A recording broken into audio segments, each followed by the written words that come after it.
Hello everyone, मैं हूं प्रेरणा और स्वागत है आपका यूट्यूब सहेली चैनल में। फ्रेंड्स, क्या आप भी गर्भधारण की तैयारी कर रहे हैं?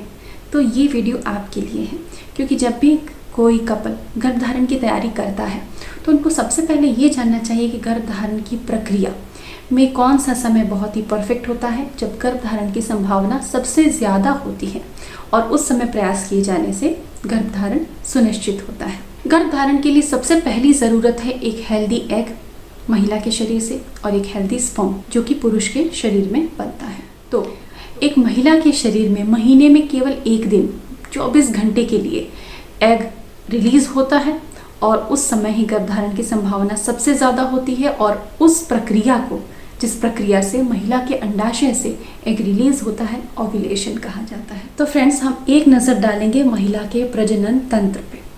महिला के प्रजनन तंत्र में सबसे पहली चीज़ है गर्भाशय, जो कि आप ये देख रहे हैं, जहाँ की गर्भ 9 महीने तक विकसित होता है। दूसरी चीज़ है अंडाशय, जो कि एक दाएं साइड और एक बाएं साइड, एक लेफ्ट में और एक राइट में होता है। गर्भाशय को अंडाशय से जोड़ने के लिए होती है फैलोपियन ट्यूब्स। इन फैलोपियन ट्यूब की संरचना बिल्कुल खोखले पाइप के जैसी होती है, जो कि जब अंडाशय से अंडा रिलीज होता है उसको कैप्चर कर लेती हैं और उसे यूट्रस तक, बच्चेदानी तक पहुंचने में मदद करती हैं। तो आइए हम एक नज़र डालते हैं कि किस तरीके से गर्भ ठहरता है, वो 24 घंटे क्या महत्व रखते हैं और उन 24 घंटों में कैसे गर्भधारण की प्रक्रिया होती है। फ्रेंड्स, जब अंडाशय से एग रिलीज होता है तो वो फैलोपियन ट्यूब द्वारा ग्रहण कर लिया जाता है और वो फैलोपियन ट्यूब में आ जाता है और ये अवधि केवल 24 घंटे की होती है। 24 घंटे तक रिलीज किया हुआ एग जिंदा रहता है, लाइफ उसमें रहती है और वो फर्टिलाइज होने के लिए तैयार रहता है।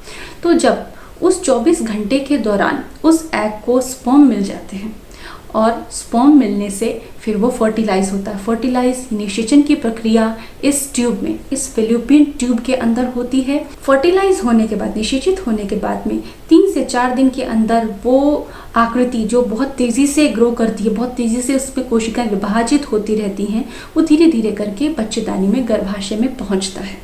यहाँ पहुँचने के बाद गर्भाशय की जो परत है, जिसको हम एंडोमेट्रियम कहते हैं, जो कि आंतरिक परत होती है, वो हार्मोन्स के द्वारा तैयार की जाती है और निषेचित अंडा वहाँ पे स्थापित हो जाता है और उसको हम कहते हैं इम्प्लांटेशन, यानी कि आरोपण की प्रक्रिया।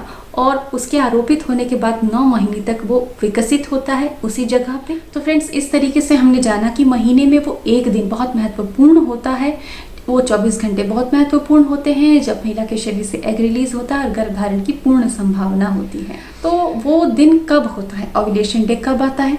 अगर हम एक मासिक चक्र, जो महिला का मासिक चक्र होता है, उसको 30 दिन का मानते हैं, तो 14वें से 16वें दिन के बीच में अंडाशय से अंडे को रिलीज किया जाता है, ओव्यूलेट होता है एग ओवरीज से। ओव्यूलेशन के कई सिम्टम होते हैं, कई लक्षण होते हैं जो कि महिला अपने शरीर में देख सकती है, महसूस कर सकती है और उस तरीके से गर्भधारण की तैयारी कर सकती है।